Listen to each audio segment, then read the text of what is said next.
Welcome back, everybody, to a It's All Art book series review.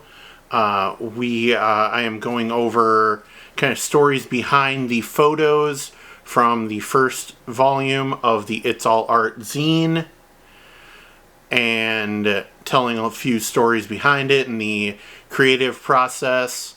A lot of this is in the introduction to the first issue.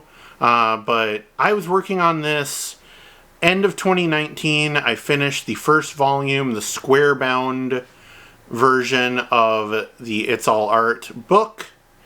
And it was a series that was all about, it doesn't matter if you have a super fancy camera, doesn't matter if you have a hand-me-down Polaroid, a film camera, the most important thing is to go out there and take the photos and learn how to use what you have. And so I decided to work on this project and juxtapose the photos with each other, a Polaroid and a digital, a film and a digital, go through and do it that way and just show off the benefits of both. And sometimes you'll like one or the other. Sometimes you'll like one more for some things. Sometimes you'll like the other for other things. It all depended on just what was best for the subject.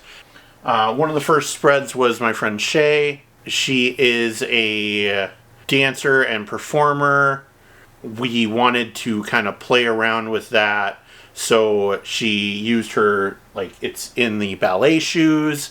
It was this kind of grown-up ballerina kind of look, and with all the graffiti. And this is one of my favorite locations. Actually, shout out to Eric Carlson.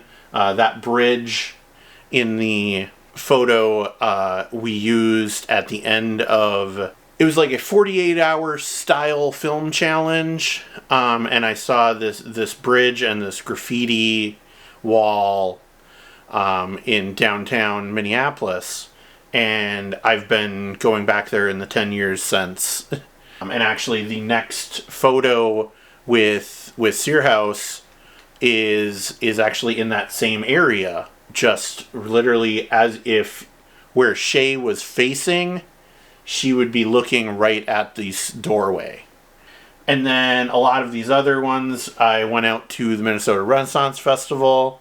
Friends Angela, Justice, and Jessica were all performing that particular day for Dragon's Lair Studio, Performing Arts Studio in Minneapolis, which you can check out. I'll have a link to their stuff.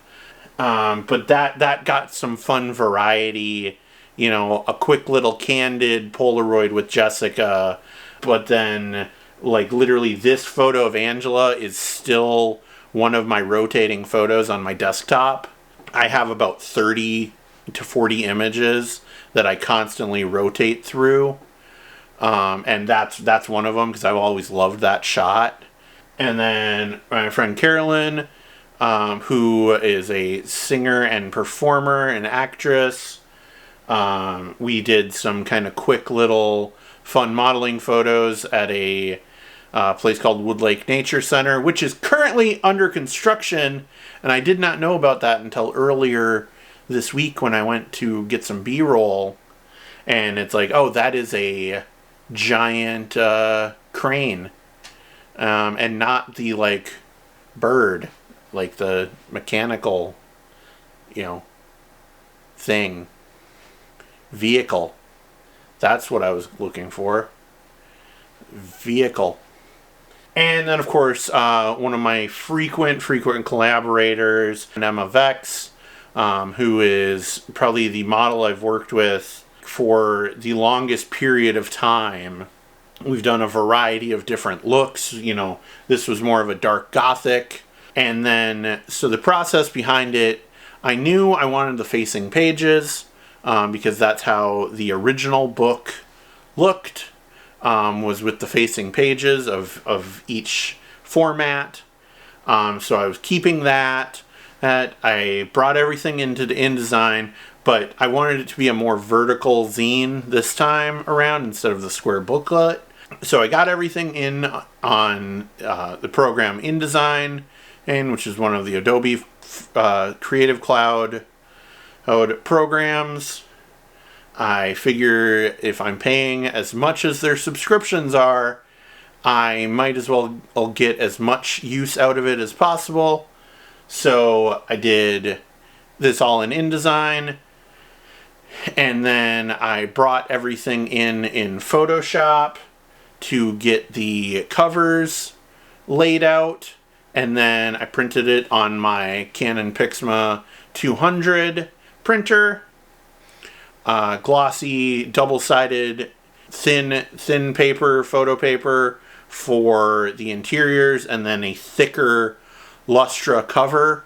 And then here is the final assembled product.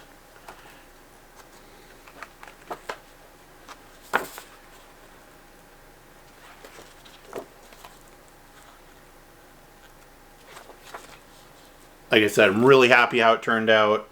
And this is only issue 1. So stay tuned. Make sure to like and subscribe on the YouTube channel. Follow me on all social media at Knocked Out Films. And everything can be purchased at knockedoutentertainment.com/store.